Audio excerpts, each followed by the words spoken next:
In this first video, I'll be talking about perpetual war and reasons why we need to eliminate war as an agenda for our society. We spend billions of dollars every year on war. That money could be used in so many different areas. If we reined in the military spending, we could put that money towards schools.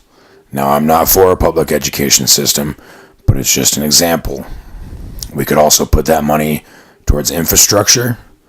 We could put that money towards feeding the homeless, taking care of our vets that did go to war and now are homeless or not receiving the medical care that they should be.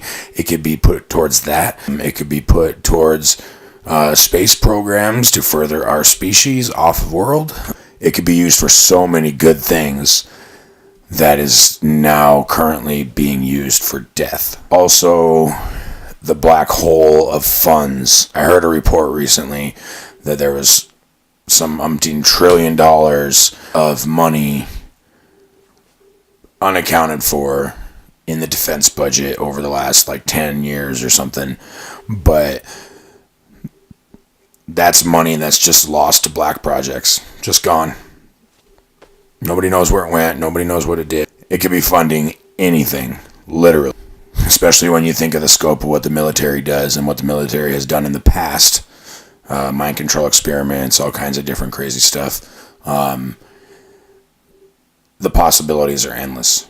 Also, perpetual war with the spending. We have to get that money from somewhere. And right now, we have a Federal Reserve System. So every dollar that we get, we owe more money on. So every time we spend some gigantic proportion of money on a defense budget, we have to borrow that money, and it creates more debt, and we're just passing on more and more debt to future generations. It also creates enemies.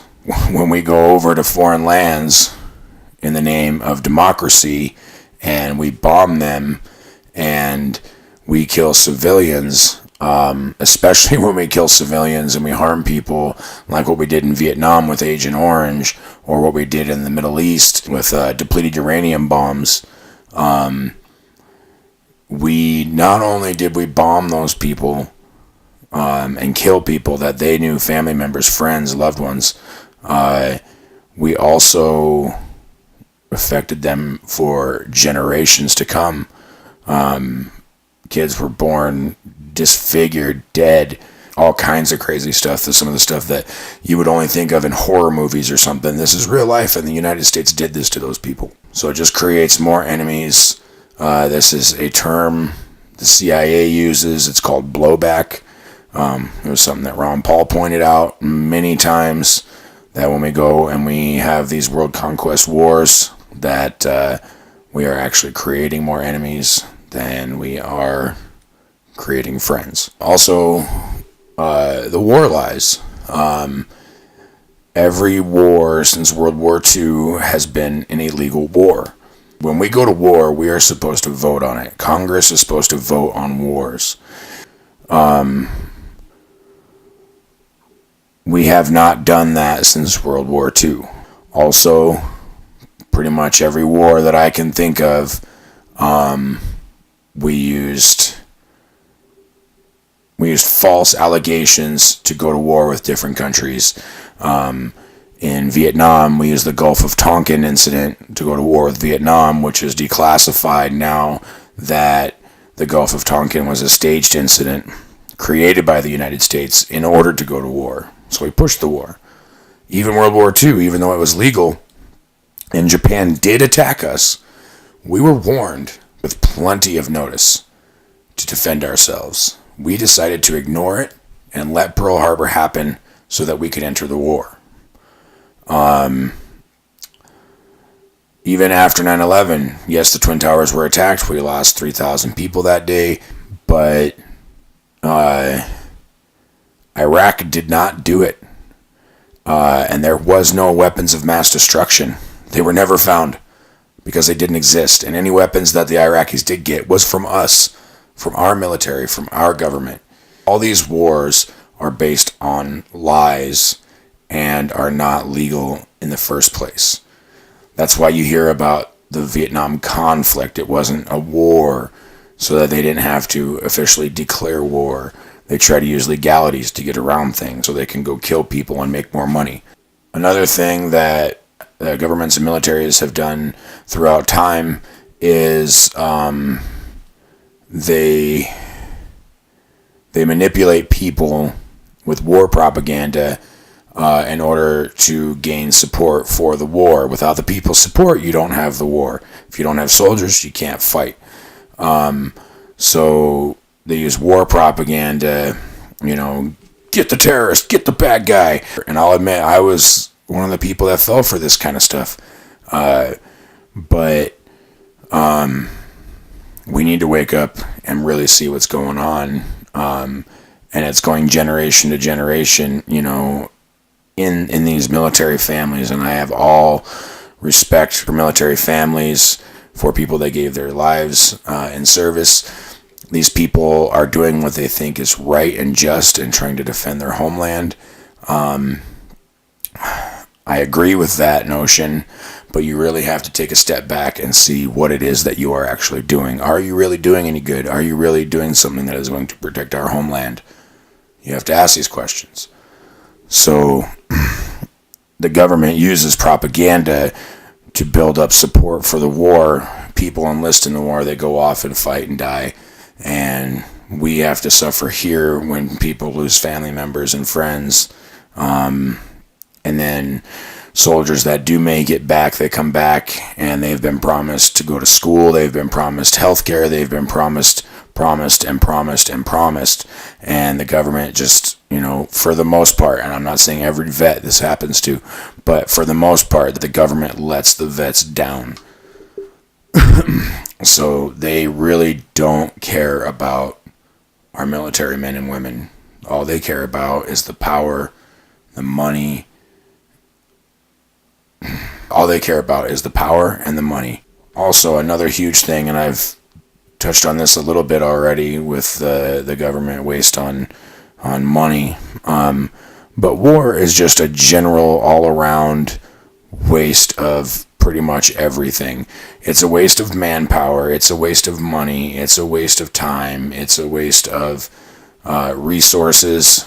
It's a waste of just about everything. When all this stuff is going straight to war, we can't use it anywhere else. We can't use it for space exploration. We can't use it for cancer research. We can't use it for feeding the hungry. We can't use it for getting rid of the homeless. We can't use it for any of these things, because we could use it for so many more things. It's not just the debt. The debt, it could help the hungry. It could help the homeless. It could help these people. But also, the military research that we do, all that research and time could be put into, like I said, cancer research and diseases and all these different things that could end these problems that humanity is having and allow us to live longer and really focus on what really matters, and that's life, instead of the war machine, which is focused on death. A huge reason, freedom. Having a militarized state, having a country where the military is way too strong. Our founding fathers knew all about this. They knew they didn't want to have a militarized state. They stated this all over the place. A good quote from James Madison, he said, "Oppressors can tyrannize only when they achieve a standing army, an enslaved press, and a disarmed populace." And today we have a massive standing army. I think we have 130 military bases out of 160 countries or something to that effect. We also have a domestic police force that looks just like the military. In fact, they're bringing military equipment back from war and they're giving it to different police forces here in the United States to use against us. So those same weapons, those same vehicles, those same things that they were using in those Iraqi deserts and Afghanistan and wherever, they're bringing them home and they're using them on U.S. citizens. Again, I am really trying to advocate that in order to have a peaceful world, we need to defend ourselves, and I completely agree with that. But we cannot anymore go wage war all over the world for so many reasons that I've just stated. one way that we are going to stop this is by the minds of our children. Even if you are an enlisted person, even if you are one of our military men and women, you have to instill in your children that the need to train, the need to know how to fight, the need to know how to operate weapons, the need the know how to defend themselves and their family. But the knowledge of that also being, we do not need to wage war. We can defend. Defense and war are two totally different things. So, a lot of you out there that disagree with me, you're going to say, well, how do we keep ourselves safe? How do we defend ourselves if we don't have a military? Well, that was one thing that the founders talked about. That's why they created the Second Amendment, was so that we could bear arms and we could defend ourselves and we could defend our borders. Having a militia that would be the state guard, essentially. If anybody wanted to attack, then they would defend. And if it was a larger army, well, you know what? If Canada is attacking Montana, I'm sure Montana can say, hey, yo, Idaho, Wyoming, South Dakota, North Dakota, you guys got my back. And I'm sure that between those states in America, they would have enough guns that it would not be a problem. The Second Amendment clearly states, a well-regulated militia being necessary to the security of a free state, the right of the people to keep and bear arms shall not be infringed. I firmly believe in the Second Amendment. It was put there for a reason. It was not.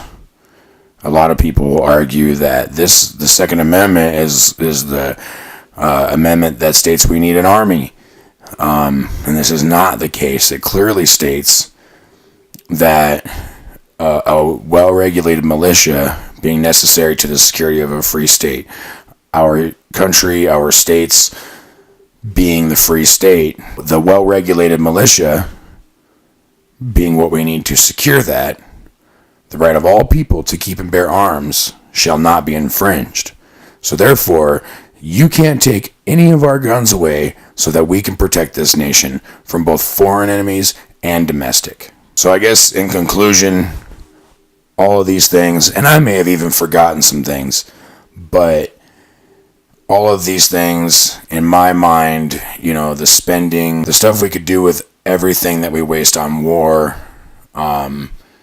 just the effects that war has in general, I think it would be in our society's best interest to let it go, to get rid of it.